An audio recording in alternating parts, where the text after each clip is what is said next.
محمد محمد محمد محمد محمد يا محمد يا محمد يا محمد يا محمد يا محمد يا محمد يا محمد يا محمد يا محمد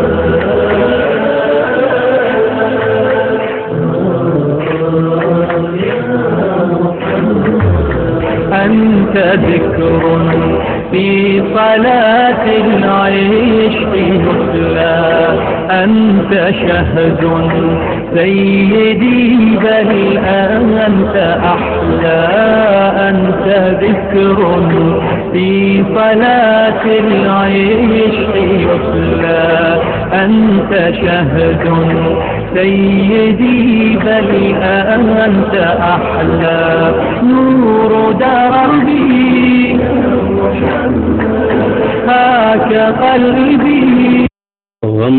سبھی راحت تسکین بدل جاتے ہیں غم سبھی راحت تسکین بدل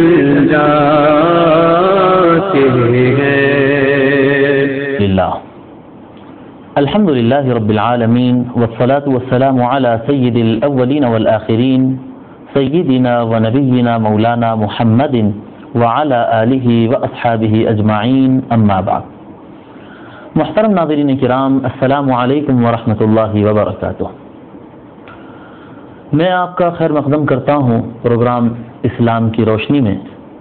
جس میں ہم کتاب و سنت کی روشنی میں مختلف امور پر تبادلہ خیال کر رہے ہیں. محترم ناظرین کرام، اس پروگرام کو کیونکہ ہم ربیع الاول کے ماہ میں آغاز کیے تو اس بنا پر حضور صلی اللہ علیہ وسلم سے متعلق احادیث شریفہ پڑھ رہے ہیں. ابتدا میں ہم قرآن اور حدیث کی روشنی میں حضور صلی اللہ علیہ وسلم کی حیات مبارکہ سے متعلق گفتگو کیے. اس کے بعد حضور صلی اللہ علیہ وسلم کے علمی مقام سے متعلق ہم گفتگو کیے. محترم ناظرین کرام، آج کا ہمارا موضوع ہوگا کہ قبر کے اندر جو 3 سوال ہوتے ہیں اس میں حضور صلی اللہ علیہ وسلم سے متعلق پوچھے جانے والے سوال کی اہمیت کیا ہے. محترم ناظرین کرام، یہ جو دنیا ہے، یہ دنیا میں ہم بستے ہیں، رہتے ہیں، عمل کرتے ہیں. اچھے اعمال بھی ہوتے ہیں، برے اعمال بھی ہوتے ہیں. کئی لوگ ہم میں صاحب ایمان بھی ہوتے ہیں، کئی لوگ ہم میں غیر مؤمن بھی ہوتے ہیں. ان کے دل اللہ اور اس کے رسول صلی اللہ علیہ وسلم کے پر ایمان اور اطاعت سے محروم رہتے ہیں. سو ہم سب کو جواب دینا ہے میدان محشر میں. اللہ تبارک و تعالیٰ کے سامنے پیش ہونا ہے، حساب دینا ہے. جو ایمان والے ہوں گے اور اچھے اعمال والے ہوں گے وہ جنت میں جائیں گے اور ہمیشہ وہیں پر رہیں گے، اور جو بد اعمال رہیں گے وہ دوزخ میں جائیں گے، یا پھر اللہ ان کو معاف کرے گا. اور جو صاحب ایمان ہی نہیں ہوں گے، جو لا الہ الا اللہ محمد الرسول اللہ صلی اللہ علیہ وسلم کلمہ برحق کو نہیں مانتا تھا، سو وہ دوزخ میں ہمیشہ ہمیشہ کے لیے چلا جائے گا. محترم ناظرین کرام، میدان محشر کا معاملہ اور قیامت کا آنے کو تھوڑا سا وقت رہے گا، اور یہ وقت کے درمیان جو حصہ رہتا اللہ تعالیٰ جانتا ہے کہ کتنا وقت ہے، کتنا کم ہے، کتنا زیادہ ہے. ہم نہیں جانتے اور کوئی نہیں جانتا. سو قیامت کے آنے تک کی جو مدت ہوتی ہے، جو لوگ مر جاتے ہیں اور اپنے قبور میں پہنچ جاتے ہیں، یہ مدت ان کے لیے کیا ہوگی؟ کیا یہ فنائیت کا دور ہوگا یا اس میں بھی کچھ معاملات ہوں گے؟ سو محترم ناظرین کرام، ہمارے گزشتہ ایپیسوڈز میں ہم اس بات پر گفتگو کیے تھے کہ مرنے کے بعد آدمی کو فوراً زندہ کر دیا جاتا ہے. کوئی آدمی ہو، چاہے وہ مسلمان ہو یا کافر ہو، اونچے درجے کا آدمی ہو یا چھوٹا آدمی ہو، جس قسم کا بھی آدمی ہوگا، مرنے کے بعد فوراً اس کو دوبارہ زندگی دی جاتی ہے. وہ کون سی زندگی ہوتی ہے؟ وہ برزخ کی زندگی ہوتی ہے، قبر کی زندگی ہوتی ہے. اس کے لیے ضروری نہیں کہ انسان کا جسم باقی رہے. انسان کا جسم ہو سکتا مٹی میں ختم ہو جائے، مٹی اس کو کھا جائے، ہو سکتا کیڑ اسے کھا جائے، ہو سکتا ہے وہ کسی بم بلاسٹ میں یا کوئی آگ وغیرہ میں جل کر ختم ہو جائے، ہو سکتا کسی وجہ سے اس کا جسم ختم ہو جائے. اور جسم ختم ہو جانے کے باوجود اس کی روح کو دوبارہ زندگی ملتی ہے. جو بھی انسان ہوتا ہے وہ قبر میں دوبارہ اٹھایا جاتا ہے، اور یہ صرف نہ مسلمانوں کے ساتھ ہی نہیں بلکہ غیر مسلموں کے ساتھ بھی ہوتا ہے۔ پھر قبر میں اس کو اٹھایا جاتا ہے اور اٹھا کر اس سے سوالات کیے جاتے ہیں کہ بتا تیرا پروردگار کون ہے، بتا تیرا دین اور مذہب کیا ہے، بتا تو حضور صلی اللہ علیہ وسلم کے بارے میں کیا کہتا پھرتا تھا۔ محترم ناظرین کرام، اس کی طرف اشارہ کرنے والی بہت ساری باتیں ملتی ہیں ہم کو، جن میں ہم گزشتہ ایک ذکر یہ کیے تھے کہ آل فرعون یعنی فرعون کے خاندان اور فرعون کے متبعین اور فرعون کے پیچھے چلنے والوں سے متعلق اللہ تبارک و تعالی قرآن کریم میں ارشاد فرمایا النار یعرضون علیہا غدوا وعشیا، کہ جو قوم فرعون ہوگی وہ آگ پر پیش کیے جاتے رہے گی صبح اور شام۔ النار یعرضون علیہا، آگ ہے وہ جس پر پیش کیے جاتے ہیں، غدوا وعشیا، صبح شام۔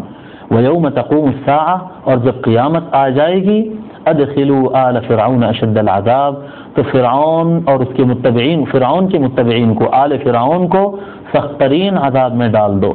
تو قیامت آئے گی تو سخت ترین عذاب میں ڈال دیا جائے گا۔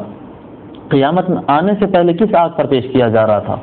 کون سی آگ تھی جس پر صبح و شام وہ پیش کیے جاتے تھے؟ محترم ناظرین کرام، یہ برزخ کی زندگی ہے، یہ قبر کی زندگی ہے، جس میں یا انسان اچھے اعمال کرے گا تو سکون پائے گا، یا برے اعمال کرے گا تو وہاں پر عذاب پائے گا اور تکلیف میں وہ برزخ کی زندگی گزارتا رہے گا قیامت کے انتظار میں۔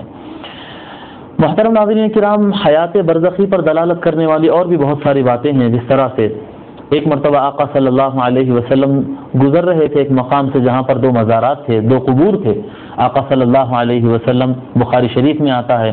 کہ دو ٹہنیوں، ایک ٹہنی کو توڑنے کا حکم فرمایا، اور جب ٹہنی آپ کو پیش کی گئی تو آقا صلی اللہ علیہ وسلم وہ ٹہنی کو دو ٹکڑے کیے اور دونوں قبور پر رکھ دیے، اور فرمائے کہ ان کو عذاب ہو رہا ہے، یہ دونوں قبور کو عذاب ہو رہا ہے،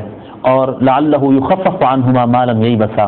یہ دو ٹہنیاں میں اس پر رکھ دیا ہوں، یقیناً جب تک یہ ٹہنیاں تر رہیں گی اور تازی رہیں گی اس وقت تک یہ قبور والوں پر عذاب میں تخفیف کی جائے گی۔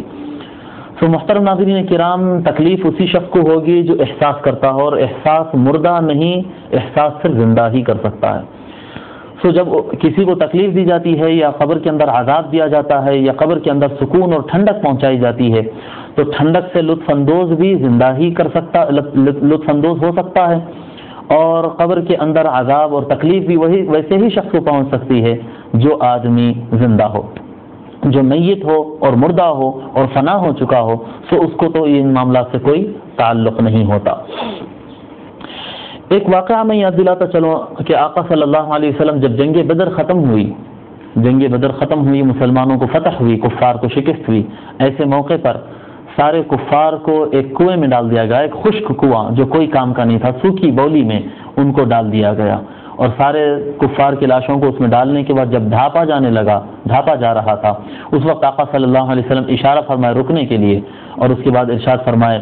لقد وجدت ما وعدنی ربی حقا، کہ میرا پروردگار جو مجھ سے وعدہ کیا تھا وہ میں اس کو حق پایا، کہ اللہ تبارک و تعالیٰ کا وعدہ تھا مسلمانوں کو کہ تم جنگ جیت جاؤ گے۔ تو آقا صلی اللہ علیہ وسلم فرماتے ہیں لقد وجدت ما وعدنی ربی حقا، جو میرے پروردگار نے مجھ سے وعدہ کیا تھا، میرے رب نے مجھ سے وعدہ کیا تھا، اس کو میں حق پایا، وہ درست پایا۔ فہل وجدتم ما وعدکم ربکم حقا، تمہارے خداؤں نے جو تم سے وعدہ کیا تھا کیا تم نے اس کو سچ پایا ہے؟ کیونکہ وہ بھی کفار بھی دعویٰ کیے تھے کہ ہمارے خداؤں نے ہم کو یہ وعدہ دیا ہے کہ جنگ ہم جیتیں گے۔ تو آقا صلی اللہ علیہ وسلم سوال فرماتے ہیں وہ ان لاشوں سے، کفار کے ان لاشوں سے فرماتے ہیں کیا تمہارے پروردگار نے جو تم سے وعدے کیے تھے اس کو تم نے سچ پایا ہے؟ تو محترم ناظرین کرام، ایسے وقت میں جب آقا صلی اللہ علیہ وسلم یہ الفاظ فرما رہے تھے، حضرت عمر رضی اللہ تعالیٰ عنہ عرض کرتے یا رسول اللہ او یسمعون، کہ یا رسول اللہ کیا وہ لوگ سنتے ہیں؟ لاش پڑے ہوئے ہیں، جو میت ہیں ان سے کیسے سوال کرنا جبکہ ابھی ان کو بند بھی نہیں کیا گیا، ان کو ان کے گڑے میں بند بھی نہیں کیا گیا، بند کرنے سے پہلے ان سے یہ کہا جا رہا ہے یا رسول اللہ کیا وہ سنتے ہیں؟ تو حضور صلی اللہ علیہ وسلم ارشاد فرماتے ہیں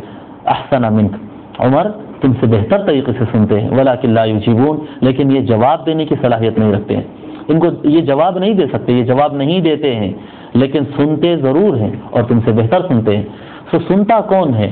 کیا میت سن سکتی ہے؟ کیا مردہ سن سکتا ہے؟ یقیناً اس کا معنی یہی ہوتا ہے کہ مرنے کے فوراً بعد ایک زندگی ہے، یہاں سے جیسے آنکھیں بند ہوگی میں اکثر عرض کرتے رہتا ہوں کہ موت ایک کاما کی مانند ہوتا ہے، جو دو سینٹنسز کے درمیان، سینٹنس تو بڑا لمبا ہوتا ہے، ایک کاما بیچ میں آتا ہے، اس کا دوسرا سینٹنس شروع ہو جاتا ہے۔ دو زندگیوں کے درمیان بھی موت اسی طرح ہوتی ہے۔ ایک موت آتی ہے کہ انسان کو اس دنیا سے نکال کر عالم برزخ میں پہنچا دیتی ہے، پھر سور پھونکا جاتا ہے، پھر ایک موت آتی ہے، وہاں سے انسان عالم محشر میں منتقل ہو جاتا ہے۔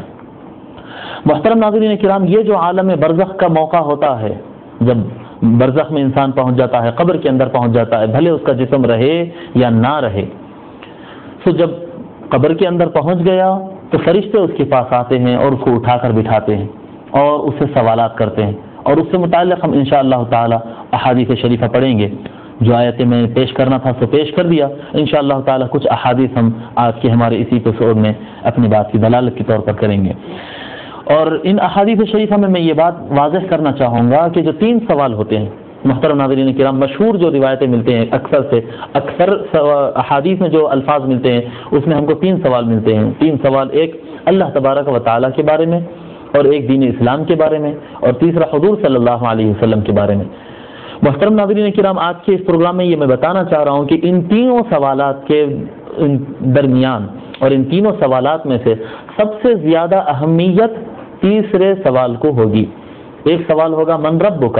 بتاؤ تمہارا پروردگار کون ہے، تمہارا پروردگار کون ہے، یہ سوال کیا جائے گا۔ دوسرا سوال ہوگا ما دینک، تیرا مذہب کیا ہے،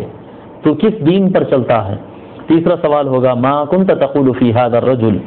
اس آدمی کے بارے میں تو کیا کہتا پھرتا تھا، کیا کہتا آ رہا تھا، ما کنت تقول فی ھذا الرجل۔ 3 سوالات کیے جائیں گے، اور تینوں سوالات میں ہم آج کی احادیث میں یہ بات غور کریں گے کہ تینوں سوالات میں سب سے زیادہ اہمیت تیسرے سوال سے متعلق ہے، جو کہ حضور صلی اللہ علیہ وسلم کے بارے میں پوچھا جانے والا ہے۔ اب یہ بات ہم کو ثابت کرنا پڑے گا کہ سب سے زیادہ اہمیت تیسرے سوال کی ہے۔ اس کے لیے ہم احادیث شریفہ پڑھیں گے۔ دیکھیے آپ، میں یہ احادیث شریفہ پڑھنا شروع کرنے سے پہلے یہ بات بتا دوں کہ قبر کے اندر جو سوالات ہوں گے، وہ سوالات سے متعلق امام بخاری شریف کے اندر جو احادیث شریفہ لاتے ہیں، تینوں سوالات سے متعلق امام بخاری قبر کے اندر سوالات کیے جائیں گے، اس سے متعلق تو بہت ساری حدیث لائے ہیں، لیکن تینوں سوالات کا ذکر ایک جگہ بھی نہیں فرمائے۔ 3 سوالات والی کوئی حدیث امام بخاری رحمت اللہ علیہ نہیں لائے۔ بخاری شریف کے اندر جتنے احادیث آپ کو قبر کے اندر کے سوال سے متعلق ملیں گے، اس میں صرف ایک ہی سوال ملتا جائے گا، وہ رہے گا حضور صلی اللہ علیہ وسلم کے بارے میں۔ اس میں کوئی اختلاف نہیں ہے کہ سوالات تو 3 ہوں گے، سوالات 3 ہوں گے، یا پھر بعض روایتوں میں آتا ہے کہ سوالات 4 ہوں گے، یا بعض روایتوں میں اس سے زیادہ کا بھی ذکر ہے، کم کا ذکر نہیں ہے۔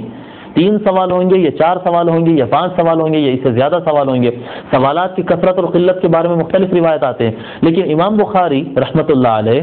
بخاری شریف کے اندر، حالانکہ ان کا بھی عقیدہ یہی ہے کہ 3 سوال ہوں گے یا اس سے زیادہ ہوں گے، اور وہ روایت ان تک پہنچی تھی،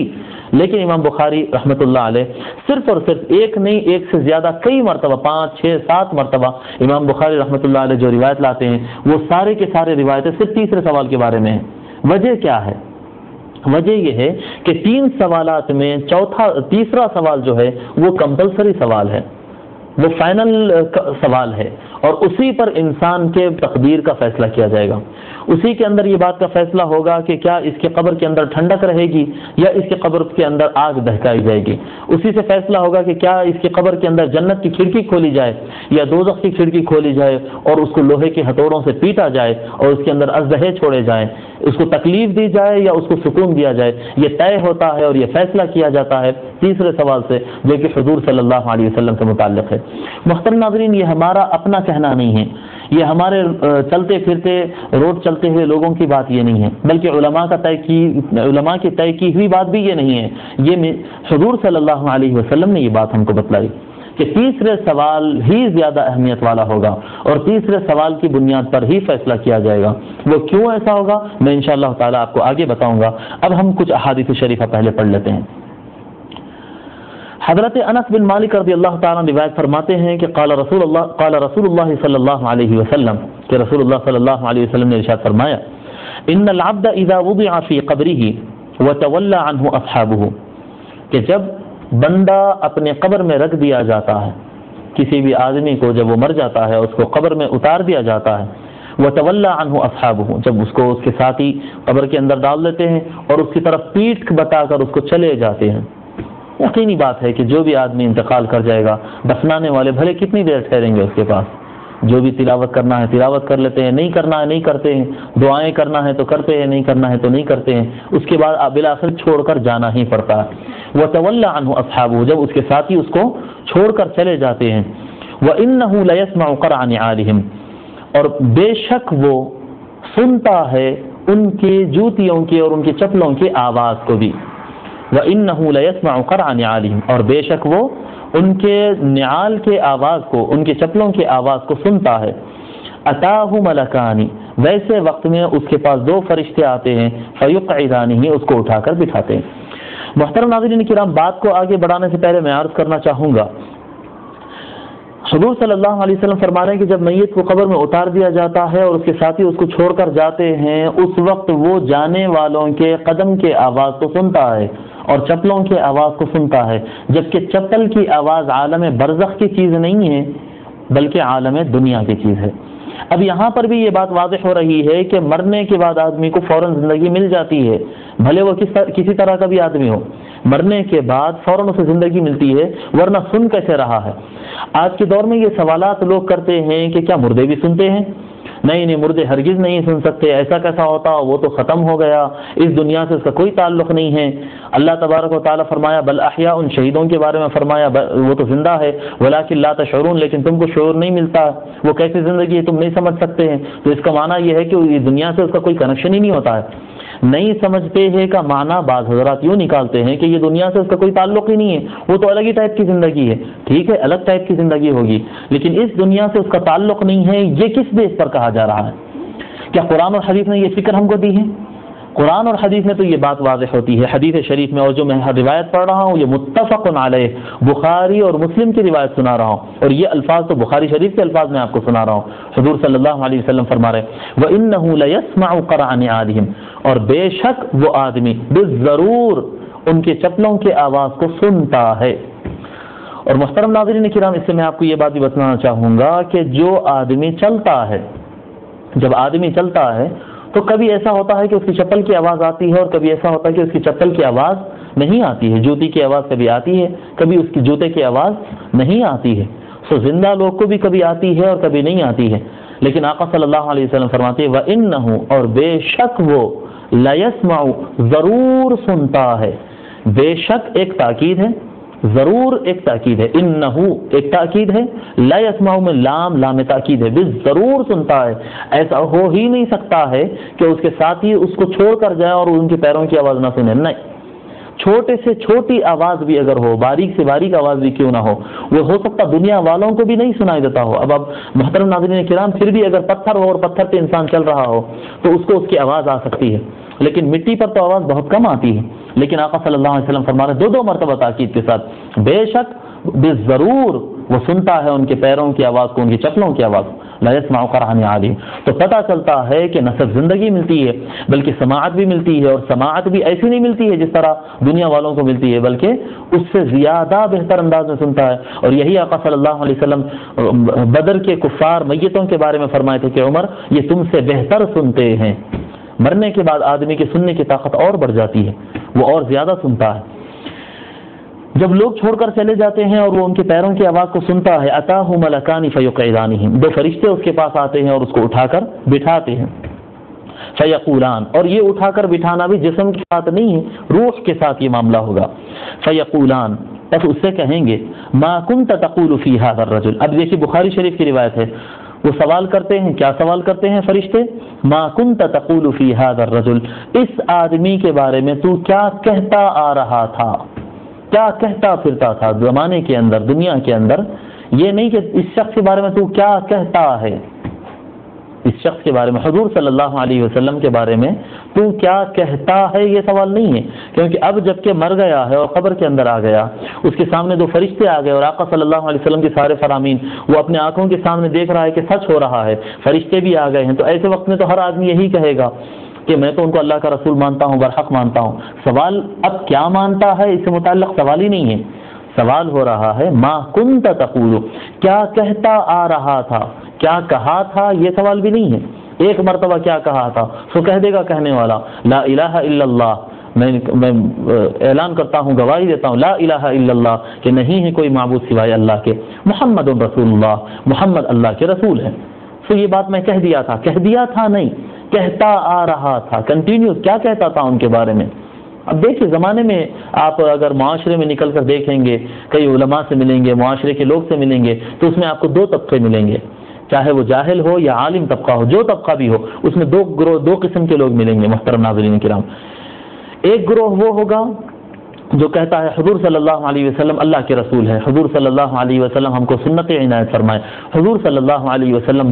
زیادہ علم رکھنے والے، حضور صلی اللہ علیہ وسلم کو اللہ تبارک و تعالی ہر چیز کا علم دیا، حضور صلی اللہ علیہ وسلم نور ہے، حضور صلی اللہ علیہ وسلم ہمارے آقا اور سردار ہے، ہم سے بالا تر ہے، ہم حضور صلی اللہ علیہ وسلم پر سلام پیش کرتے ہیں، حضور صلی اللہ علیہ وسلم کی ذات پاک ہے، مقدس ہے، ان سے غلطی نہیں ہوتی، وہ بھول نہیں سکتے، اس طرح کے باتیں ایک طبقہ کہتا پھرتا ہے، اور ان کا میلاد مناتا ہے، ان کی خوشیاں مناتا ہے، ان کے نام کے جشن مناتا ہے، ان کے نام پہ جیتا مرتا ہے۔ اور ایک طبقہ ہوتا ہے جس کی زبان پر ہمیشہ یہ ہوتا ہے کہ حضور صلی اللہ علیہ وسلم تو معاذ اللہ مر چکے ہیں، حضور صلی اللہ علیہ وسلم سے کچھ نہیں مانگا جا سکتا، حضور صلی اللہ علیہ وسلم تو اب ہمارے درمیان نہیں رہے، حضور صلی اللہ علیہ وسلم کو یہ بات نہیں معلوم تھی، اتنا معلوم تھا اتنا نہیں معلوم تھا، حضور صلی اللہ علیہ وسلم پیچھے نہیں جانتے، حضور صلی اللہ علیہ وسلم خود عاجز آ گئے تھے، حضور صلی اللہ علیہ وسلم سے غلطیاں ہو سکتی تھی۔ بہرحال دو طبقوں کو ہم دیکھیں گے اس کے اندر۔ ایک طبقہ وہ ہوگا جو حضور صلی اللہ علیہ وسلم کے تعریف کرنے میں اور ان سے محبت ظاہر کرنے میں اپنی توانائیاں صرف کرتا رہا ہے، اپنا سارا وقت لگاتا ہے۔ اور ایک گروہ کو وہ دیکھیں گے ہم جو حضور صلی اللہ علیہ وسلم کی کمزوریاں، نقائص، مجبوریاں اور عجز و انکساری بس اسی چیز کو پکڑ کر رکھے گا اور یہی چیزوں کو بیان کرنے کی کوشش کرے گا اور یہ بتانے کی کوشش کرے گا کہ حضور صلی اللہ علیہ وسلم کو یہ نہیں آتا تھا، وہ نہیں کر سکتے تھے، وہ تکلیف میں تھے، وہ کمزوری میں تھے، اس طرح کی باتیں کرنے لگے۔ فرشتے یہی سوال کر رہے ہیں ما کنت تقول فی ھذا الرجل، اس شخص کے بارے میں کہ تو کیا کہتا آ رہا تھا، کیا کہا تھا، یہ سوال نہیں ہے، کیا کہتا آ رہا تھا۔ کس کے بارے میں؟ فی ھذا الرجل، اس شخص کے بارے میں تو کیا کہتا آ رہا تھا، لمحمد، حضور صلی اللہ علیہ وسلم کو بتلا کر پوچھیں گے، یہ دیکھو یہ محمد ہے، یہ حضور صلی اللہ علیہ وسلم یہ سامنے کھڑے ہیں، ان کے بارے میں تو کیا کہتا آ رہا تھا۔ فَأَمَّا الْمُؤْمِنُ فَيَقُولُ، اب رہا مؤمن تو وہ کہے گا اشہد انہ عبد اللہ ورسولہ، میں گواہی دیتا ہوں کہ بے شک وہ اللہ کے بندے ہیں اور اللہ کے رسول ہیں۔ فَيُقَالُ لَهُ انظُرْ إِلَى مَقْعَدِكَ مِنَ النَّارِ، جو ایمان والا ہے وہ تو کہہ دے گا کہ میں مانتا ہوں یہ اللہ کے بندے اور اللہ کے بھیجے ہوئے رسول ہے۔ فَيُقَالُ لَهُ انظُرْ إِلَى مَقْعَدِكَ مِنَ النَّارِ، اس سے کہا جائے گا دیکھو دوزخ میں یہ تمہارا ٹھکانہ تھا، قد ابدلک اللہ بہ مقعدا من الجنہ، اللہ تبارک و تعالی نے دوزخ کے اس ٹھکانے کو، تیرے اس ٹھکانے کو تبدیل کر کے تجھ کو جنت میں فلاں ٹھکانہ عطا کر دیا ہے۔ فیراہما جمیعا، وہ قبر کے اندر سے ان دونوں مقامات کو دیکھ لے گا۔ محترم ناظرین کرام، یہاں پر میں تھوڑی سی وضاحت کرنا چاہوں گا کہ حضور صلی اللہ علیہ وسلم فرما رہے ہیں فیراہما جمیعا، وہ دونوں جگہوں کو دیکھ لے گا۔ کون سی دونوں جگہوں کو دیکھے گا؟ ایک دوزخ میں جو ٹھکانہ اس کا ہو سکتا تھا، اور دوسرا جنت میں جو اس کا ٹھکانہ بنا دیا گیا، مقرر کر دیا گیا۔ دوزخ کہاں پر ہے؟ کائنات میں سب سے نیچے مقام دوزخ کا ہے، تحت الثری کے پاس سب سے نیچے جگہ۔ روایتوں میں آتا حدیث شریفہ میں کہ جب کفار پل صراط گزرتے رہیں گے اور نہیں گزر پائیں گے اور ان کو ڈھکیل دیا جائے گا، پل صراط سے گزر جائیں گے قیامت کے دن، یا اللہ تبارک و تعالیٰ کا فیصلہ ہو جائے گا ان کے بارے میں، کفار کے بارے میں کہ اس کو دوزخ میں ڈال دو، تو ان کو منہوں کے بل گھسیٹا جائے گا، فرشتے ان کے پیر پکڑ کر منہ کے بل ان کو گھسیٹتے ہوئے لے جا کے دوزخ کے اندر ڈالیں گے۔ تو روایتوں میں آتا ہے، تشریحات میں آتا ہے کہ 70 سال تک تو وہ خالی گرتے رہیں گے۔ کتنا ڈسٹینس ہوگا آپ اندازہ کریں، کتنا فاصلہ، کتنی گہرائی ہوگی، کتنی نیچی کھائی ہوگی وہ جس میں ڈالا جائے گا۔ 70 سال تک تو آدمی صرف گرے گا، کتنا فاصلہ ہے۔ اگر 1 کلومیٹر 2 کلومیٹر بھی اگر ہم اوپر جا کر کسی چیز کو چھوڑتے ہیں، چند سیکنڈز کے اندر وہ نیچے تک پہنچ جاتی ہے۔ 70 سال تک گرنا کس بات کی دلیل ہوتی ہے؟ کتنے فاصلے تک ہوتی ہے؟ پھر جنت کہاں پر ہے جس کو وہ میت دیکھ رہی ہے؟ جنت کہاں پر ہے؟ روایتوں میں آتا ہے کہ جنت عرش کے نیچے اور 7ویں آسمان کے اوپر ہوگی، عرش خدا کے نیچے ہوگی اور 7ویں آسمان کے اوپر ہوگی۔ اب آپ اندازہ کریں کہ جو لوگ کہتے ہیں کہ مردے نہیں سنتے ہیں، مردے نہیں جانتے ہیں، نہیں دیکھتے ہیں، ہم میں کے بعض اہل سنت والجماعت کے لوگ، بلکہ کثیر تعداد میں لوگ کو ہم دیکھتے ہیں کہ اولیاء اللہ کے مزارات پر جا کر فاتحہ خوانی کرتے ہیں، قرآن کی تلاوت کرتے ہیں، دعائیں کرتے ہیں، اور تو وہاں پر یہ لوگ سوالات اٹھاتے ہیں کہ بھئی اولیاء کرام کے پاس جانے کا کیا فائدہ، وہ تو مر گئے ہیں، وہ تو سنتے نہیں، وہ تو دیکھتے نہیں، وہ تو جانتے نہیں۔ بھئی ہم کو عقیدہ اپنے ذہن سے نہیں بنانا ہے۔ اگر کوئی شخص عقیدہ اپنے ذہن سے بناتا ہے تو وہ بدعت ہوگی، وہ گمراہی ہوگی، اور دین اپنے نفس اور اپنی مرضی کی اتباع کا نام نہیں، دین قرآن اور حدیث میں ہے۔ جی حضور اکرم صلی اللہ علیہ وسلم ارشاد فرماتے ترکت فیکم اثنین ما ان تمسکتم بہ لن تضلوا من بعدی ابدا۔ حضور صلی اللہ علیہ وسلم ارشاد فرماتے میں تمہارے درمیان 2 چیزیں چھوڑ رہا ہوں، جب تک تم اس کو مضبوطی سے تھامے رہو گے تم ہرگز نہیں بھٹکو گے۔ کتاب اللہ و سنتی، میری اللہ کی کتاب اور میری سنت۔ سو قرآن اور حدیث سے ہٹ کر ہم کو نہ عقیدہ بنانے کی اجازت ہے، نہ کوئی عمل کرنے کی اجازت ہے۔ محترم ناظرین کرام، قرآن کریم اور حدیث شریف ہم کو کیا عقیدہ دے رہا ہے یہ دیکھیے آپ۔ روایت حضور صلی اللہ علیہ وسلم فرما رہے ہیں کہ فیراہما جمیعاً، وہ جو میت جو قبر کے اندر ہوگی وہ دونوں چیزوں کو دیکھ لے گی، وہ تحت الثری کی جو دوزخ ہے وہاں تک بھی دیکھ لے گی، اور وہی میت اور وہی انسان جو مر چکا ہے جس کو ہم مردہ کہہ رہے ہیں اس کے اندر دیکھنے کی اتنی صلاحیت ہے کہ وہ 7 آسمان کے اوپر جنت میں جو اس کا مقام ہے وہ جگہ کو بھی وہ دیکھ لے گا۔ اب آپ اندازہ کریں کہ اس کی نگاہ کتنی تیز کر دی جائے گی، کتنی تیز کر دی جائے گی اور کتنے فاصلے تک وہ دیکھ سکتا ہے۔ علامہ ابن القیم اپنی کتاب الروح، جس کا ترجمہ اردو اور انگلش میں، اردو میں الروح نام سے اور کیا کہتے ہیں انگلش میں دی سول نام سے یہ کتاب ترجمہ ہو کر بھی مارکیٹ میں آ گئی ہے۔ حیدرآباد میں بھی یہ کتاب اویلیبل ہے، فراہم ہے، جو حضرات لینا چاہتے ہیں لے سکتے ہیں۔ یہ کتاب کے اندر علامہ ابن القیم لکھتے ہیں جو کہ غیر مقلدین کے امام ہیں۔ علامہ ابن القیم اپنی کتاب میں لکھتے ہیں کسی قبر کے نزدیک اگر کوئی چڑی بھی آ کر بیٹھتی ہے تو صاحب قبر کو پتہ چل جاتا کہ وہ نر ہے یا مادہ ہے، میل ہے یا فیمیل ہے، اتنا تک قبر والا پہچان لے سکتا ہے۔ اب آپ اندازہ کریں کہ مرنے والے کو اللہ تبارک و تعالی کیسی زندگی دیتا ہے مرنے کے بعد، یہ نہیں کہ نہیں مرتا ہے، مرتا ہے، مگر مرنے کے بعد جو دوبارہ زندگی دی جاتی ہے وہ کتنی طاقتور ہوتی ہے، کتنی دور تک وہ سن سکتا ہے اور کتنی دور تک وہ دیکھ سکتا ہے۔ فیراہما جمیعا، وہ دونوں کو دیکھ لے گا، دونوں ٹھکانوں کو دیکھ لیتا ہے۔ قال واما المنافق والکافر، اب رہا جو منافق ہوگا یا کافر ہوگا، فیقال له ما كنت تقول في هذا الرجل، منافق اور کافر سے بھی کہا جائے گا کہ بتلا تو اس شخص کے بارے میں، حضور صلی اللہ علیہ وسلم کو بتلا کر پوچھا جائے گا اس شخص کے بارے میں تو دنیا میں کیا کہتا آ رہا تھا، کیا کہتا آ رہا تھا۔ فیقول، وہ شخص کہے گا لا ادری، میں نہیں جانتا، کنت اقول ما یقول الناس، میں وہی کہتا تھا جو لوگ کہتے آ رہے تھے۔ میں قرآن اور حدیث نہیں پڑھا، میں قرآن نہیں پڑھا، میں حدیث شریف نہیں پڑھا، میں اولیاء کو نہیں سنا، میں علماء کو نہیں سنا، میں تحقیق نہیں کیا، میں نہیں جانتا، بلکہ میں سارے لوگ کہتے تھے کہ وہ بھی انسانوں میں ایک انسان تھے، مر گئے، سو میں بھی مر گئے کہتا آ رہا تھا۔ لوگ کہتے پھر رہے تھے کہ حضور کو کچھ معلوم ہے کچھ نہیں معلوم ہے، سو میں بھی معلوم ہے نہیں معلوم ہے کہ چرچے کرتا آ رہا تھا۔ میں بھی حضور صلی اللہ علیہ وسلم کے بارے میں، بہرحال ناظرین کرام میں بات کو مختصر کرتے ہوئے کہہ رہا ہوں، وہ شخص کہے گا میں نہیں جانتا، لوگ سے سنتا تھا کچھ کہہ رہے تھے تو میں بھی وہی کہہ دیتا تھا۔ تو وہ فرشتے اسے کہیں گے فیقال لا دریت ولا تلیت، فرشتے اسے کہیں گے نہ تو جانا نہ تو پڑھا،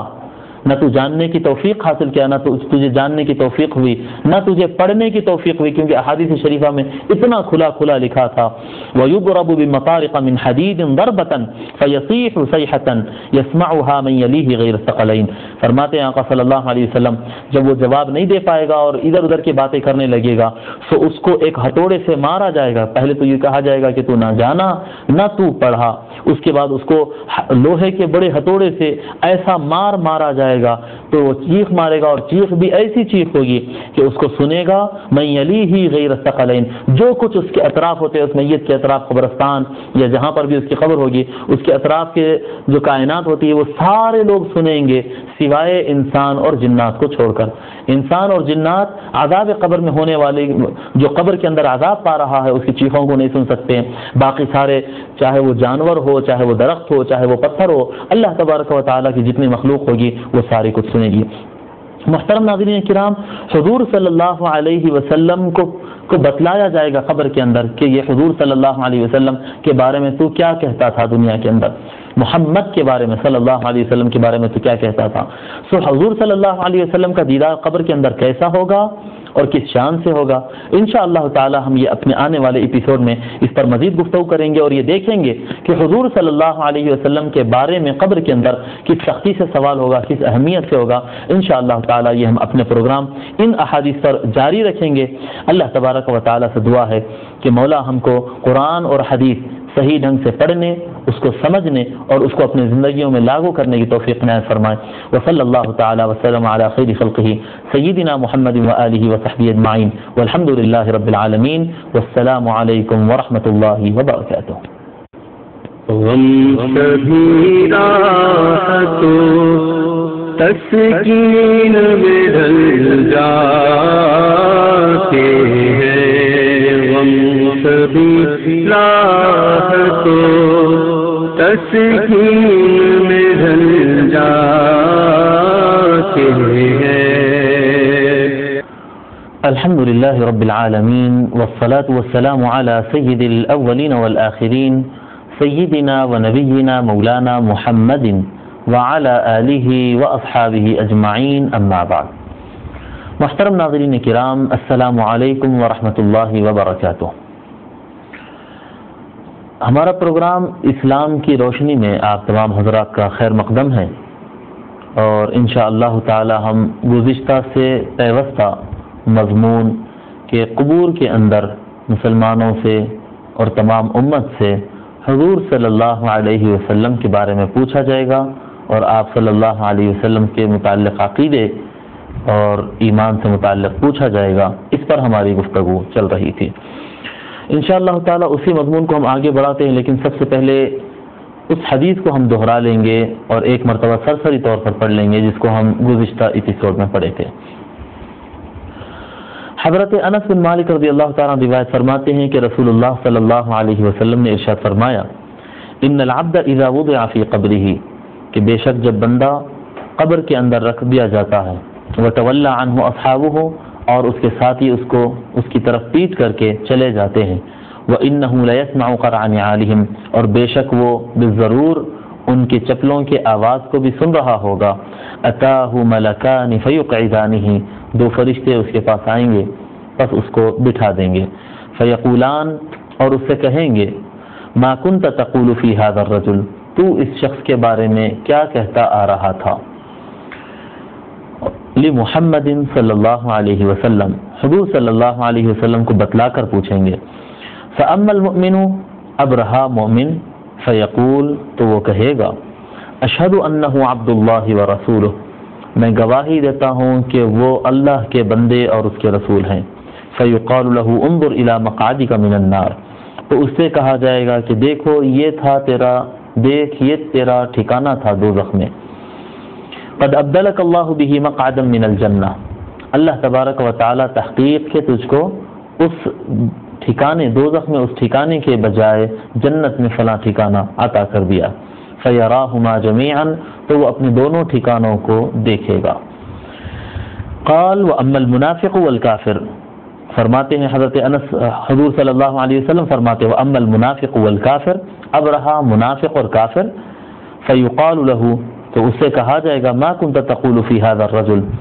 تو اس شخص کے بارے میں کیا کہتا آ رہا تھا. فیقول لا ادری، وہ کہے گا میں نہیں جانتا. کنت اقول ما یقول الناس، میں وہی کہتا آ رہا تھا جو لوگ کہتے آ رہے تھے. فیقال لا دریت ولا تلیت، نہ تو پڑا ہے. ویضرب بمطارق من حدید ضربۃ، اور اس کو لوہے کے ہتھوڑوں سے مارا جائے گا ایک ایسا مار. فیصیح صیحۃ، سو وہ ایک ایسی چیخ مارے گا. یسمع من یلیہ غیر الثقلین، جو اس کے اطراف رہیں گے سارے مخلوقات اس چیخ کو سنیں گے، ثقلین یعنی انسانوں اور جنات کو چھوڑ کر. محترم ناظرین، یہ حدیث شریف ہم پڑھے اور یہ حدیث شریف میں ہم چند باتیں بتلائیں کہ جب بندے کو قبر کے اندر رکھ دیا جاتا ہے اور اس کے ساتھی اسے چھوڑ کر جا رہے ہوتے تو وہ ان کی چپل کی آواز کو اور ان کی جوتیوں کی آواز کو سنتا ہے. حالانکہ وہ آواز نہایت کم ہوتی ہے. مٹی میں چپل یا جوتا پڑنے سے کوئی بڑی آواز تو نہیں ہو سکتی ہے، اور بحالت زندگی اور اس دنیا کے اندر بھی جو بندے چلتے پھرتے ہیں تو کبھی ہم کو آواز آتا ہے کبھی آواز نہیں آتا ہے چپل کا، لیکن آقا صلی اللہ علیہ وسلم فرما رہے ہیں وَإِنَّهُ لَيَسْمَعُ، اور بے شک وہ بالضرور سنے گا، بے شک اور بالضرور، یعنی آقا صلی اللہ علیہ وسلم یہ فرمانا چاہتے ہیں کہ وہ آواز بڑی ہو یا چھوٹی ہو، ہر صورت میں وہ بندہ ان کی آواز کو سنے گا، جو اس بات پر دلالت کرتی ہے کہ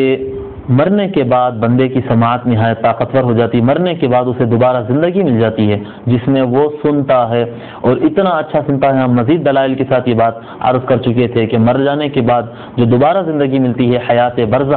برزخ کی اور قبر کی جو زندگی ہوتی ہے اس میں سماعت نہایت طاقتور ہو جاتی ہے، اس دنیا کی سماعت سے زیادہ طاقتور سماعت رہتی ہے۔ پھر ہم آگے چل کر یہ بات عرض کیے کہ وہ جو دو ٹھکانے اس کو بتلائے جائیں گے، ایک وہ مومن کو جو ٹھکانہ اس کے لیے ہونے والا تھا دوزخ میں، لیکن اس کے ایمان اور اس کے درست جواب حضور صلی اللہ علیہ وسلم کے بارے میں اس نے جو درست جواب اور صحیح جواب دیا ہے اس کی وجہ سے وہ اس کا دوزخ کا ٹھکانہ کینسل کر کے جنت میں جو اس کو ٹھکانہ اللہ تبارک و تعالی عطا فرمائے گا وہ دونوں ٹھکانوں کو دیکھے گا۔ اور ہم یہ بات بتلائے تھے کہ دوزخ کی جو جگہ ہے وہ مخلوقات کی سب سے نچلی ترین جگہ ہے، اور جنت کا جو مقام ہے وہ عرش کے نیچے اور ساتویں آسمان کے اوپر اور عرش کے نیچے ہے، اور وہ بندہ عالم برزخ میں سے اپنی قبر کے اندر سے وہ دونوں مقامات کو، یعنی سب سے نچلے مقام کو بھی دیکھ لے گا اور عرش کے نیچے تک جو جنت میں اس کی جگہ ہوگی وہ جگہ بھی اسے دیکھے گا۔ اور یہ متفق علیہ بخاری اور حدیث کے مسلم سے ثابت ہے۔ حضور صلی اللہ علیہ وسلم فرما رہے ہیں فَيَرَاهُمَا جَمِيعًا، ان دونوں جگہوں کو وہ ٹھیک طریقے سے دیکھ لے گا۔ اب ہم اپنی بات کو آگے بڑھاتے ہیں محترم ناظرین کرام، اگلی حدیث کی شریف کی طرف چلتے ہیں۔ ہم کو اس مضمون کو انشاءاللہ تعالی اس ایپیسوڈ میں مکمل کر لینا ہے۔ حضرت ابو ہریرہ رضی اللہ تعالیٰ روایت فرماتے ہیں قال رسول اللہ صلی اللہ علیہ وسلم، کہ رسول اللہ صلی اللہ علیہ وسلم نے ارشاد فرمایا اذا قبر المیت اتاہ ملکان اسودان ازرقان، جب میت کو دفنا دیا جاتا ہے اتاہ ملکان، تو اس کے پاس آتے ہیں دو فرشتے۔ اب فرشتوں کے صفات بھی بیان کرتے ہیں حدیث شریف میں، اتاہ ملکان، اس کے پاس دو فرشتے آتے ہیں، اسودان، جو مکمل کالے ہوں گے۔ اب اس کی تشریح علماء کرام یوں کرتے ہیں کہ وہ اتنے کالے ہوں گے اور ایسے ہوں گے کہ ان کا کچھ بھی نظر نہیں آئے گا،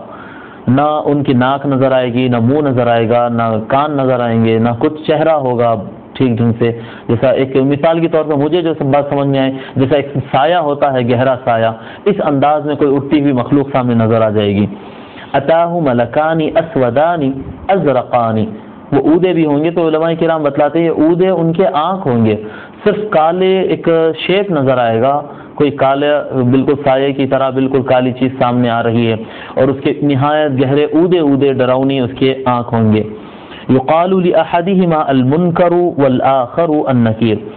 ان میں سے ایک کو منکر کہا جائے گا اور دوسرے کو نکیر کہا جائے گا۔ یہ دو فرشتوں کے نام بھی ہم کو حدیث شریف میں مل جاتے ہیں، ایک ہوگا منکر اور ایک ہوگا نکیر، اور دونوں کے معنی یہی ہوتے ہیں جس کو انسان پہچانتا نہیں، جس سے انسان مانوس نہیں ہوتا، اس کو کہتے ہیں منکر، جس سے جو پریشان کرتا ہے اور جو پہچانا نہیں جاتا ہے، انجانا ہوتا ہے۔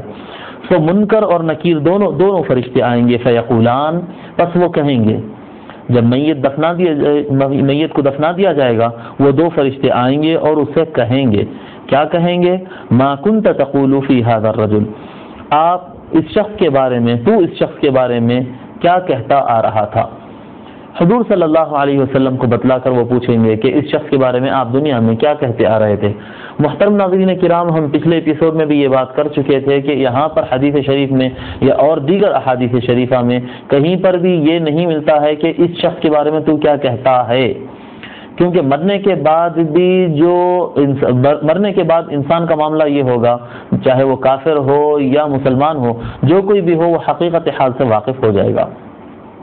اللہ تبارک و تعالیٰ پر کامل یقین والا ہو جائے گا، حضور صلی اللہ علیہ وسلم پر ایمان والا ہو جائے گا، اور قبر کے احوال کو اپنی آنکھوں سے دیکھ لے گا۔ سو وہاں پر ایمان لانا تو کسی کا کام نہیں آنے والا ہے، وہاں پر مان جانے سے تو کوئی کام ہونے والا نہیں ہے۔ سو پوچھا یہ جائے گا تو اس شخص کے بارے میں کیا کہتا آ رہا تھا، یعنی دنیا کے اندر کیا کہتا تھا، اب کیا کہہ رہا ہے، وہ تو ہر شخص کہے گا کہ یہ تو محمد رسول اللہ صلی اللہ علیہ وسلم ہے جو ہدایت اور بینات اور قرآن اور شریعت اور اللہ کا پیغام لے کر آئے تھے۔ تو سوال کیا جائے گا دنیا میں کیا کہتا تھا، اور صرف کیا کہا تھا یہ سوال نہیں ہوگا دنیا کے اندر کے تو حضور صلی اللہ علیہ وسلم کے بارے میں کیا کہا تھا، نہیں کیا کہتا آ رہا تھا. ہمیشہ تیری زبان پہ حضور صلی اللہ علیہ وسلم سے متعلق کیا گفتگو رہتی تھی کہ حضور صلی اللہ علیہ وسلم کو پورا علم نہیں تھا، حضور صلی اللہ علیہ وسلم با اختیار نہیں تھے، حضور صلی اللہ علیہ وسلم عاجز بندے تھے، حضور صلی اللہ علیہ وسلم کو پیٹھ پیچھے نظر نہیں آتا تھا، حضور صلی اللہ علیہ وسلم کو فلاں علم نہیں تھا، یہ نہیں تھا، وہ نہیں تھا. یہ گفتگو کرتا تھا، یہ کہتا آ رہا تھا تو دنیا کے اندر، یا یہ کہتے آ رہا تھا کہ ہمارے حضور صلی اللہ علیہ وسلم اللہ کے بندے اور رسول ہیں، ہمارے حضور صلی اللہ علیہ وسلم نور و ہدایت لائے ہیں، ہمارے حضور صلی اللہ علیہ وسلم ساری کائنات کے لیے رحمت للعالمین ہیں، ہمارے حضور ہمارے رسول سیدنا محمد رسول اللہ صلی اللہ علیہ وسلم کو اللہ تبارک و تعالیٰ نے اختیار عنایت فرمایا تھا، علم میں کمال عنایت فرمایا تھا، طاقت میں کمال عنایت فرمایا تھا، معجزات عنایت فرمایا. فضائل بیان کرتا تھا یا تو نقائص تلاش کرتا پھرتا تھا، عیوب تلاش کرتا پھرتا تھا، ان کی بشریت اور ان کے ہم جیسے ہونے پر گفتگو کرتا آ رہا تھا، یا پھر حضور صلی اللہ علیہ وسلم کی کمال اور برتر اور درست ہونے کے بارے میں گفتگو کرتا آ رہا تھا. ما کنت تقول، کیا کہتا آ رہا تھا، کنٹینیوس تیرے زبان پہ کیا چلتا تھا ان کے بارے میں. فیقول ما کان یقول، سو جو وہ دنیا میں کہتا تھا وہی وہاں پر کہہ سکے گا، بات بدلنے کی اس کے لیے گنجائش نہیں ہوگی اور وہ بات نہیں بدل سکے گا. فیقول ما کان یقول هو عبد اللہ ورسولہ، بندہ کہے گا جو مؤمن ہوگا وہ کہے گا وہ اللہ کے بندے ہیں اور اللہ کے رسول ہیں. اشہد ان لا الہ الا اللہ، گواہی دیتا ہوں میں کہ اللہ تعالیٰ کے علاوہ کوئی معبود نہیں. وَأَنَّ مُحَمَّدًا عَبْدُهُ وَرَسُولُهُ، اور یہ کہ محمد صلی اللہ علیہ وسلم اللہ کے بندے اور رسول ہیں. فَيَقُولَانِ، تو وہ دونوں فرشتے کہیں گے قَدْ كُنَّا نَعْلَمُ أَنَّكَ تَقُولُ هَذَا، تحقیق کہ ہم جانتے تھے کہ تو یہی کہنے والا ہے. یعنی فرشتوں کو بھی اطلاع ہو جاتی تھی کہ یہ شخص آئندہ آنے والے زمانے میں کیا کہنے والا تھا، یہ فرشتوں کو بھی جانتے تھے. اب یہ ان الفاظ کے ساتھ میں محترم ناظرین کرام اس بات کی طرف آپ کی توجہ پلٹانا چاہوں گا کہ دیکھیے آئندہ جو آنے والی خبر ہے اور بندہ کیا کہنے والا ہے اس کی خبر فرشتوں کو بھی ہو رہی ہے. تو حضور صلی اللہ علیہ وسلم نہیں جانتے کہنا تو منکر و نکیر سے بھی حضور صلی اللہ علیہ وسلم کا علم کیا کم ہو جاتا ہے. ایک فرشتوں میں یہ کوئی اعلیٰ درجے کے فرشتے نہیں ہوتے، فرشتوں میں حضرت جبرائیل علیہ السلام کا مقام بڑا ہے، میکائیل علیہ السلام، اسرافیل علیہ السلام اور دیگر فرشتوں کے مقامات بڑے ہیں، منکر و نکیر کا درجہ زیادہ بڑا نہیں ہے. تو کیا ایک عام فرشتے اور ادنا فرشتوں سے بھی حضور صلی اللہ علیہ وسلم کا علم کم ہو جائے گا، جبکہ فرشتے آگے کی خبر جان رہے ہیں. قد كنا نعلم انك تقول هذا، فرشتے کہہ رہے ہیں کہ تحقیق کہ ہم جانتے تھے یہ تو یہی کہنے والا ہے. ثم يفتح له في قبره 70 ذراعا في 70، پھر اس کی قبر کے اندر اس کے لیے کشادگی کر دی جائے گی، کشادہ کر دی جائے گی اس کے لیے قبر 70 ذراعا في 70، 70 بائی 70 گز، 70 بائی 70 گز اس کو قبر کو کشادہ کر دیا جائے گا.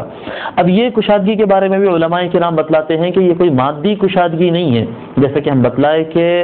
جو انسان کو زندگی عطا کی جائے گی وہ جسمانی نہیں بلکہ اس کی روح کی زندگی ہوگی. سو روح کے لیے مادی جگہ ہونا ضروری نہیں ہوتا. روح کے لیے مثال کے طور پر اگر روح کے لیے مادی جگہ ہونا ضروری ہوتا تو پھر اس کی روح بند کمرے میں قبض نہیں کی جا سکتی تھی.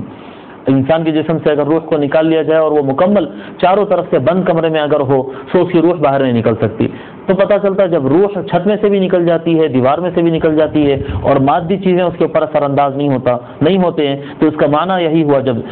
برزخ کی زندگی روح کی زندگی ہے تو اس کا معنی یہی ہوا کہ قبر کا 70 بائی 70 گز کشادہ کر دیا جانا، 70 بائی 70 گز اس کا کشادہ کر دیا جانا، یہ بھی روح کے اعتبار سے ہوگا، جسم کے اعتبار سے نہیں. ورنہ تو قبور جو ہیں وہ جتنے اچھے لوگ ہوں گے ان کے قبور کو اگر کھودا جائے تو نیچے بڑے بڑے ہال قبرستان کے اندر نکلیں گے. محترم ناظرین کرام اس طرح سے نہیں ہے بات، بلکہ اس طرح سے ہے کہ اس کے لیے روحانی طور پر اس کی روح کے اعتبار سے 70 بائی 70 کے کشادہ ہال بنا دیے جائیں گے. ثم ينور له فيه، پھر آگے آقا صلی اللہ علیہ وسلم فرماتے ہیں کہ جو صحیح جواب دے دیا اس کی قبر کو کشادہ بھی کر دیا جائے گا، پھر اس کے لیے اس کی قبر کے اندر روشنی کر دی جائے گی. جو خوف تھا، جو بے چینی بے قراری تھی، جو اجنبیت تھی وہ ساری ختم ہو جائے گی، قبر کشادہ ہو جائے گی، اس کا تنگ پن ختم ہو جائے گا، کشادہ بھی ہو جائے گی اور روشن بھی ہو جائے گی. ثم يقال له نم، پھر اس کے بعد اس کو کہا جائے گا کہ تو سو جا، تو سو جا. فیقول ارجع الی اہلی فاخبرهم، وہ شخص کہے گا جو ایمان والا ہوگا، کہے گا کہ اجازت دو تو میں اپنے گھر والوں کی طرف جا کر ان کو خبر دے دوں کہ اللہ تبارک و تعالیٰ نے میرے ایمان کو قبول فرما لیا ہے اور اس طرح کے معاملات ہوتے ہیں قبر کے اندر. یہ ساری اطلاع میں اپنے گھر والوں کو دے دوں اور یہ خوشخبری بتا دوں کہ مجھ سے اللہ راضی ہو گیا ہے. فیقولان، تو وہ دونوں فرشتے اس سے کہیں گے نم کنومت العروس، تو سو جا دلہن کی طرح سو جا، الذی لا یوقظہ الا احب اہلہ الیہ، کہ اس دلہن کی طرح سو جا جس کو اس کے خاندان میں اس کا سب سے پسندیدہ جو شخص ہوتا ہے اس کے علاوہ کوئی اور اس کو نہیں اٹھا سکتا ہے. سارے رشتوں میں جو سب سے محبوب ترین رشتہ ہوتا ہے وہی آدمی اپنے دلہن کو اٹھا سکتا ہے. وہ جو دلہن سوتی ہے اس دلہن کی طرح تو بھی سو جا. حتی یبعثہ اللہ من مضجعہ ذلک، یہاں تک کہ اللہ تبارک و تعالی اس کو اس آرام کرنے کی جگہ اور اس لیٹنے کی جگہ سے اللہ تبارک و تعالی اس کو قیامت کے دن مبعوث فرمائے گا اور قبور سے نکال کر میدان محشر میں لائے گا. وَإِن كَانَ مُنَافِقًا،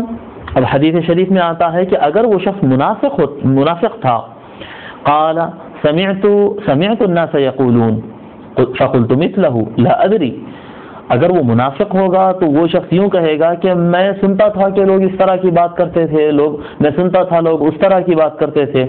فقلت مثله، تو میں نے بھی اسی طرح کی بات کر دی ہے، مجھے کیا پتا ہے، میں تو نہیں جانتا تھا. لا ادری، میں نہیں جانتا.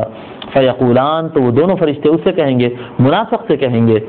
قد كنا نعلم انك تقول ذلك، تحقیق کہ ہم جانتے تھے کہ تو یہی بات کرنے والا ہے کہ میں نہیں جانتا، مجھے نہیں پتا ہے، میں صحیح نہیں کہہ سکتا، اس طرح کی بات تو کہنے والا ہے، ہم جانتے تھے. فیقال للارض التئمی علیہ،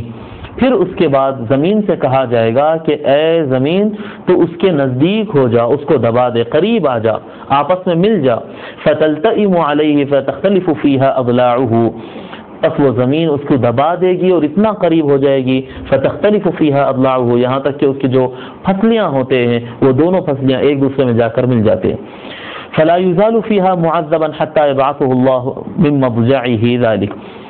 پس وہ اسی طرح عذاب میں مبتلا رہے گا. جو حضور صلی اللہ علیہ وسلم کے بارے میں درست جواب نہیں دے سکا وہ شخص اور وہ منافق اور وہ کافر اس قبر کے اندر عذاب ہی پاتا رہے گا اور اسی طرح تکلیف میں رہے گا یہاں تک کہ اللہ تبارک و تعالی اس کو اس لیٹنے کی جگہ سے یعنی اس قبر سے قیامت کے دن اٹھائے گا. محترم ناظرین کرام، یہ دوسری حدیث ہوئی. ایک تیسری حدیث پڑھنے کے بعد ایک اہم مضمون کی طرف میں چلتا ہوں، یا پھر ایسا کرتے ہیں کہ وہ مضمون کو لے لیتے ہیں اس کے بعد تیسری حدیث پڑھ کر اپنے مضمون کو اختتام کی طرف پہنچاتے ہیں.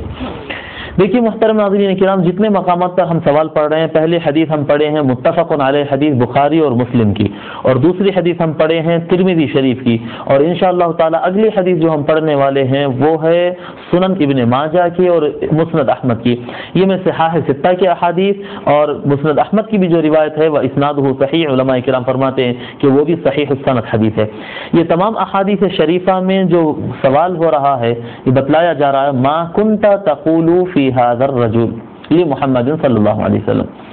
کہ اے شخص تو یہ بتا کہ تو اس شخص کے بارے میں کیا کہتا آ رہا تھا. حضور صلی اللہ علیہ وسلم کو بتلایا جائے گا اور کہا جائے گا کہ تو اس شخص کے بارے میں یعنی حضور صلی اللہ علیہ وسلم کے بارے میں کیا کہتا آ رہا تھا یعنی دنیا کے اندر. اب حضور صلی اللہ علیہ وسلم کیا قبر کے اندر تشریف لائیں گے یا حضور صلی اللہ علیہ وسلم کو جو بتلایا جا رہا ہے تو اس کا بتلائے جانے کا طریقہ کیا ہے، اس کے بارے میں علماء کے 3 اقوال ہیں، میں اس کو واضح کرتا چلوں. حضور صلی اللہ علیہ وسلم کو صاحب قبر کیسے دیکھے گا؟ وہ اس طرح دیکھے گا، علماء کرام بتلاتے ہیں. ایک بات یہ کہ حضور صلی اللہ علیہ وسلم کی شبیہ بتلائی جائے گی، یعنی حضور صلی اللہ علیہ وسلم کی تصویر. اب تصویر سے مراد ضروری نہیں ہے کہ وہ پیپر پہ ہی ہو. تصویر انسان جب آنکھ بند کرتا ہے تو اس کی تصور میں بھی تصویر آ سکتی ہے اور اس کے نورانی کیفیات بھی ہو سکتے ہیں، گلاس پر بھی نظر آ سکتا ہے، آئینے میں بھی نظر آ سکتا ہے. الغرض وہ کیسی تصویر ہوگی، کیا ہوگی، اس کی تفصیلات ہم کو نہیں معلوم، لیکن بعض علماء کا کہنا یہ ہے کہ قبر کے اندر حضور صلی اللہ علیہ وسلم کی شبیہ اور تصویر بتلا کر پوچھا جائے گا کہ اس شخص کے بارے میں تو کیا کہہ رہا تھا، اس آدمی کے بارے میں تو کیا کہہ رہا تھا. نمبر 1. نمبر 2 بات علماء کرام یہ بتلاتے ہیں کہ ہر آدمی کے قبر سے لے کر حضور صلی اللہ علیہ وسلم کے مزار مبارک تک بیچ میں سے راستہ بنا دیا جاتا ہے، اور ہمارا ایمان ہے، اور ہم گزشتہ ایپیسوڈ میں ہم یہ بات کر چکے ہیں کہ انبیاء علیہ الصلاۃ والسلام کے اجسام مبارکہ اپنے قبور کے اندر بالکل صحیح سلامت رہتے ہیں، اور اس کے اندر ارواح بھی ہوتے ہیں، وہ بالکل زندہ رہتے ہیں۔ سو حضور صلی اللہ علیہ وسلم بھی اپنے روضہ شریف میں مدینہ منورہ میں آرام فرما ہے، گنبد خضرا کے نیچے۔ سو ہر قبر سے ایک راستہ بنا دیا جاتا ہے، یہ قبر سے لے کے ہم جس سے سوال کیا جا رہا ہے اس قبر کے اندر سے مسلسل راستہ رہتا ہے حضور صلی اللہ علیہ وسلم کے روضہ اطہر تک، اور وہ سان اور وہ کھڑکی اور وہ راستے میں سے وہ حضور صلی اللہ علیہ وسلم کو دیکھتا ہے، فرشتے بھی دیکھتے ہیں اور بتلا کر کہتے ہیں کہ اس شخص کے بارے میں تو کیا کہتا آ رہا تھا۔ دو باتیں بتلائے ہیں، نمبر ایک یہ کہ تصویر بتلائی جائے گی، شبیہ بتلائی جائے گی، نمبر دو یہ کہ قبر سے قبر تک، قبر سے حضور صلی اللہ علیہ وسلم کے روضے تک راستہ بنا دیا جائے گا جس میں سے انسان جھانک کر دیکھ سکے گا۔ نمبر تین علماء کرام بتلاتے ہیں کہ یہ دونوں باتیں بھی نہیں، بلکہ تیسری بات یہ کہ حضور صلی اللہ علیہ وسلم بذات خود ہر شخص کے قبر کے اندر تشریف لائیں گے۔ حضور صلی اللہ علیہ وسلم کی آمد ہوگی اور حضور صلی اللہ علیہ وسلم سامنے جلوہ گر ہوں گے، اور فرشتہ ان کی طرف اشارہ کر کے بتلاتے ہوئے لوگ سے یہ پوچھیں گے کہ ما کنت تقول فی ھذا الرجل محمد صلی اللہ علیہ وسلم، کہ تو اس شخص کے بارے میں کیا کہتا آ رہا تھا۔ تو محترم ناظرین کرام، یہ تین باتیں ہو گئے۔ اب ہماری نظر میں اور علماء کرام کی نظر میں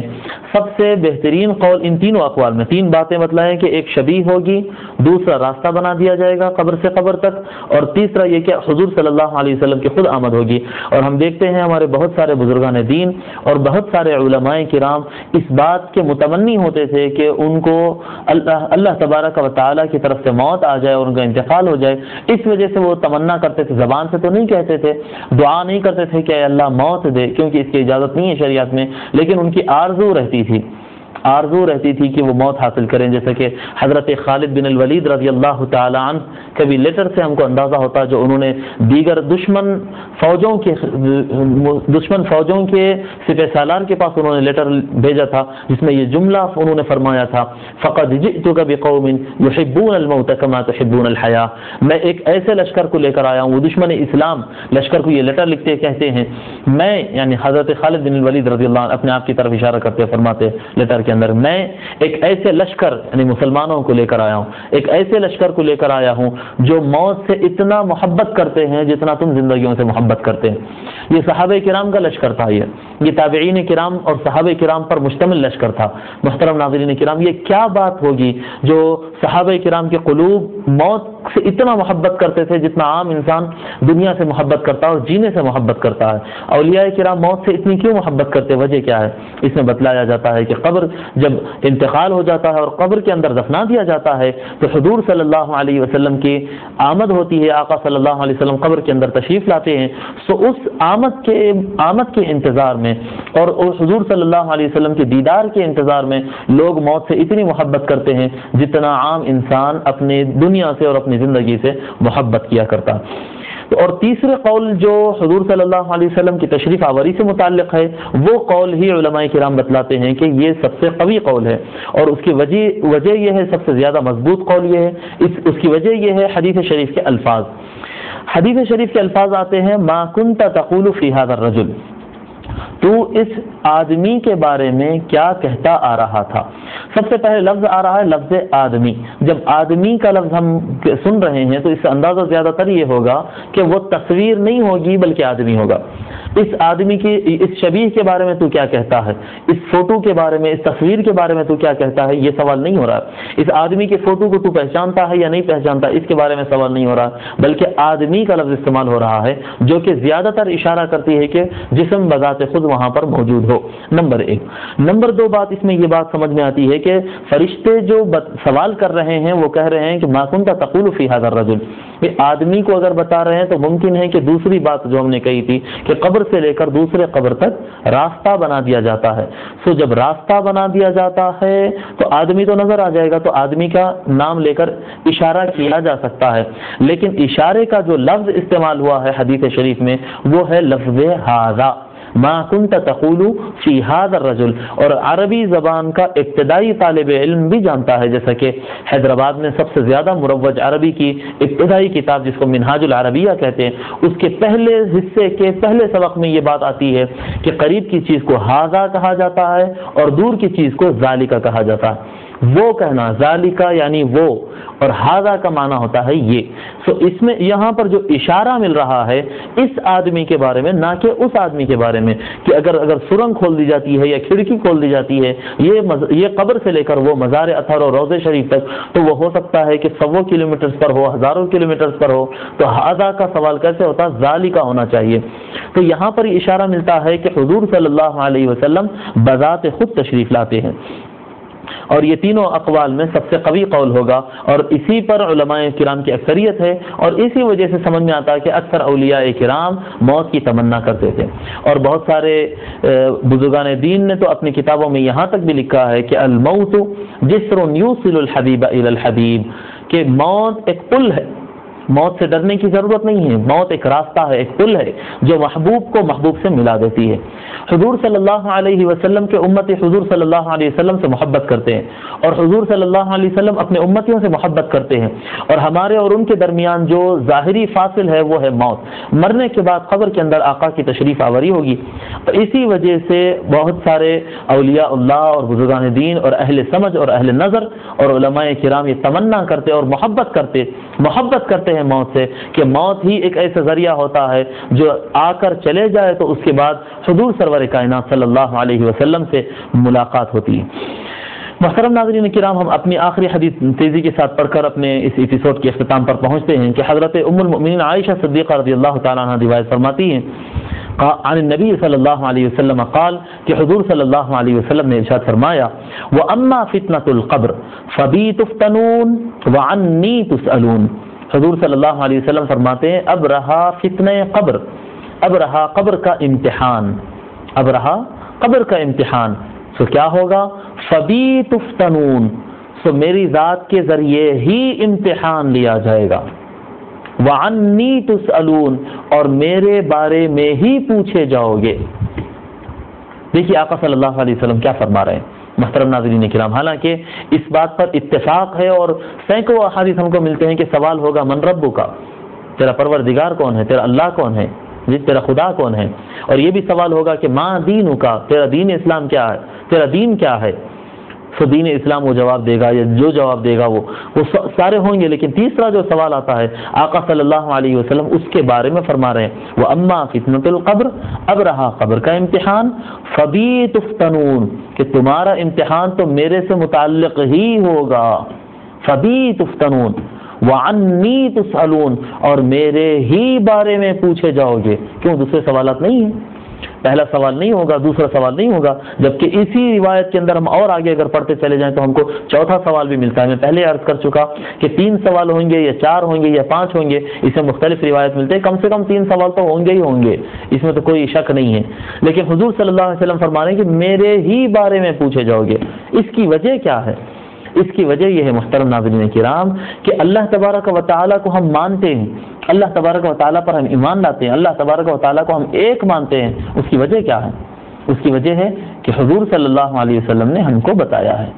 ورنہ اس کے علاوہ کوئی اور وجہ ہم نہیں بتلا سکتے۔ حضور صلی اللہ علیہ وسلم کو ماننا گویا اللہ کو ایک ماننا ہے، اللہ کو خالق ماننا ہے، اللہ کو رازق ماننا ہے۔ حضور صلی اللہ علیہ وسلم کو ماننا گویا کہ نماز کو ماننا ہے، روزے کو ماننا ہے۔ حضور صلی اللہ علیہ وسلم کو ماننا ہی قرآن کو ماننا ہے۔ اگر کوئی شخص کہتا ہے میں حضور صلی اللہ علیہ وسلم کو نہیں مانتا، صرف قرآن کو مانتا ہے، تو اس کا ایمان تو ایمان ہی نہیں ہوگا کہ وہ اللہ کا کلام ہے۔ یہ کس نے کہا؟ قرآن کریم اللہ کا کلام ہے، یہ ہم کیسے جانتے؟ ہم تو نہیں جانتے، ہم پر تو وحی نہیں آئی، ہمارے قلوب پر تو وحی نہیں آئی، پھر ہم کو کیسے پتا چلا؟ مصطفیٰ نے کہا یہ قرآن ہے، ہم نے کہا یہ قرآن ہے۔ مصطفیٰ نے کہا یہ شعر ہے، ہم نے کہا یہ شعر ہے۔ مصطفیٰ نے کہا باقی سارا کلام مخلوقات کا ہے، صرف یہ کلام اللہ کا ہے، ہم نے کہا صرف یہ کلام اللہ کا ہے۔ حضور صلی اللہ علیہ وسلم نے کہا کہ اللہ ایک ہے، ہم نے کہا اللہ ایک ہے، ورنہ ہم کو کہاں سے پتا؟ ہم کہاں سے جانتے ہیں کہ اللہ تبارک و تعالی ایک ہے، دو ہے؟ ہم کہاں، ہماری آنکھیں تو یہ لا تدرکہ الابصار، کہ اب نگاہیں تو اس کو دیکھ نہیں سکتی، اس کا احاطہ نہیں کر پاتی ہے، تو ہم تو دیکھے نہیں، ہم تو جانے نہیں، پھر ہم کیسے جانتے ہیں؟ حضور صلی اللہ علیہ وسلم. حضور صلی اللہ علیہ وسلم کو ماننا اور حضور صلی اللہ علیہ وسلم کے بارے میں درست عقیدہ رکھنا باقی تمام عقیدوں کی بنیاد ہوگی.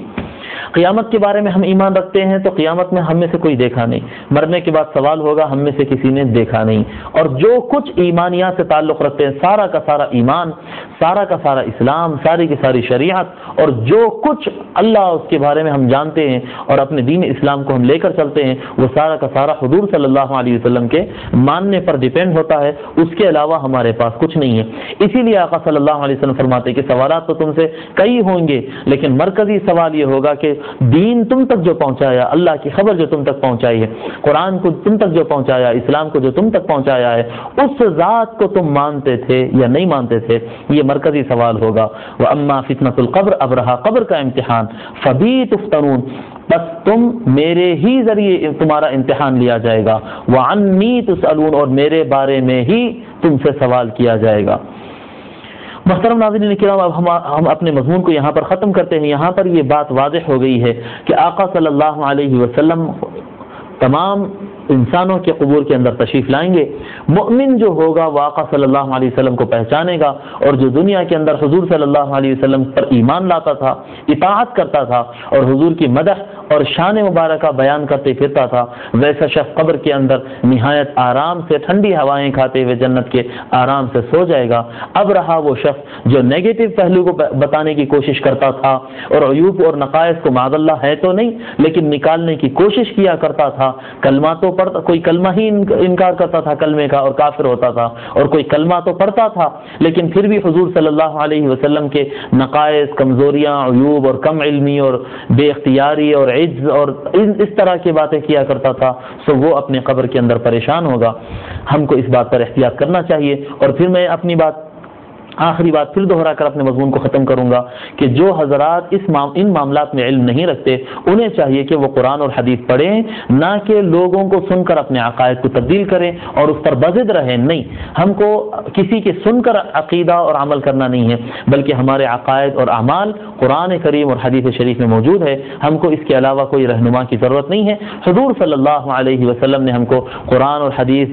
دے دیا ہے اور ہم اولیاء نے ہم تک پہنچا دیا ہے، وہ ہمارے لیے کافی ہے. اور ہم انشاءاللہ تعالی اللہ تبارک و تعالی سے دعا ہے کہ مولا ہم کو قرآن کریم اور حدیث شریف پڑھنے، اس کو سمجھنے اور اس پر باعمل رہنے کی توفیق عنایت فرمائے. وما علینا الا البلاغ، والسلام علیکم ورحمۃ اللہ وبرکاتہ. غم سبھی راحتوں، غم سبھی راحتوں، تسکین میں ڈھل جاتے ہیں. غم سبھی راحتوں،